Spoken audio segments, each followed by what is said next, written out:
আসসালামু আলাইকুম রহমতুল্লাহি বারাকাতুহু। ইএলটি উইথ সবুজ চ্যানেল থেকে সকলকে জানাতে স্বাগতম। পাশাপাশি সবাই জানের উপজেলা পাবলিক কলেজ সহেল থেকেও জানাচ্ছি আপনাদেরকে স্বাগতম। ইমিগ্রেশন পর্বের ভিডিও চলছে। আমি গত দুইটা ভিডিও দিয়েছিলাম কীভাবে বোর্ডিং পাস নেওয়ার সময় কী কী ইংরেজির সম্মুখীন হবেন, কীভাবে উত্তর দিবেন। আমি ওই দিন বলেছিলাম যে আপনার ব্যক্তিকে ওজন করতে হবে।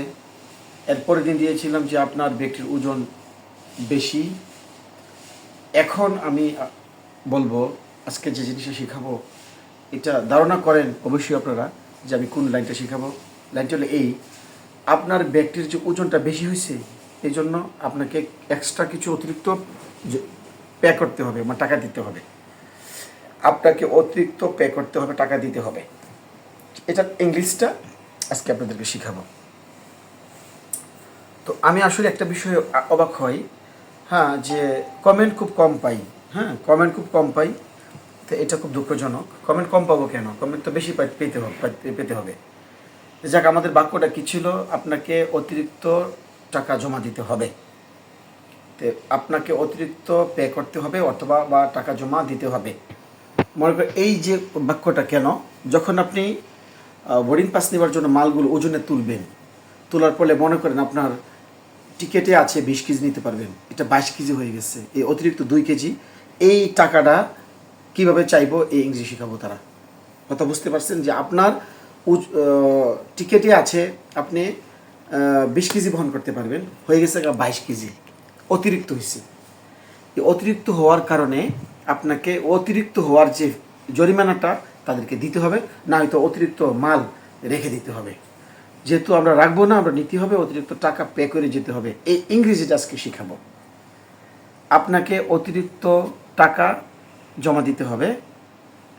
এর ইংরেজিটা হলো you have to pay extra. You have to pay extra. এর বাংলাটা কি? আপনাকে অতিরিক্ত পে করতে হবে, মানে জমা দিতে হবে। কি দিতে হবে? টাকা জমা দিতে হবে। এটার ইংরেজি টাকা দিতে হবে, আপনার জমা দিতে হবে। ইংরেজি একটাই, you have to pay extra. আশা করি ক্লিয়ার, লেখার সাথে সাথে বুঝে ফেলছেন। এখন শিখাবো নেটিভরা এই বাক্যটাকে কি বলবে।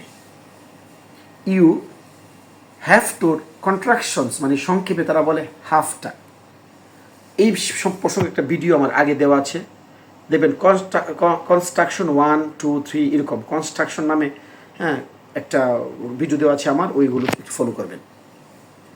ইউ হ্যাভটা মানে have to, you have to pay মানে pay, you have to pay extra. ইংলিশটা কী হবে? You have to pay extra. P তো জানেনি, পি এবং ফর মাঝামাঝি উচ্চারণটা করে তারা। You have to pay extra, you have to pay extra. কথা ক্লিয়ার?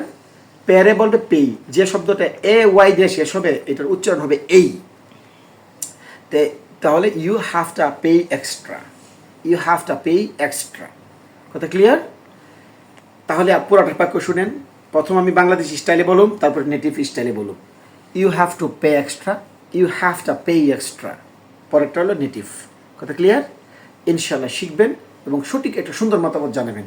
তাহলে ভালো থাকেন। আসসালামু আলাইকুম রহমতুল্লাহ।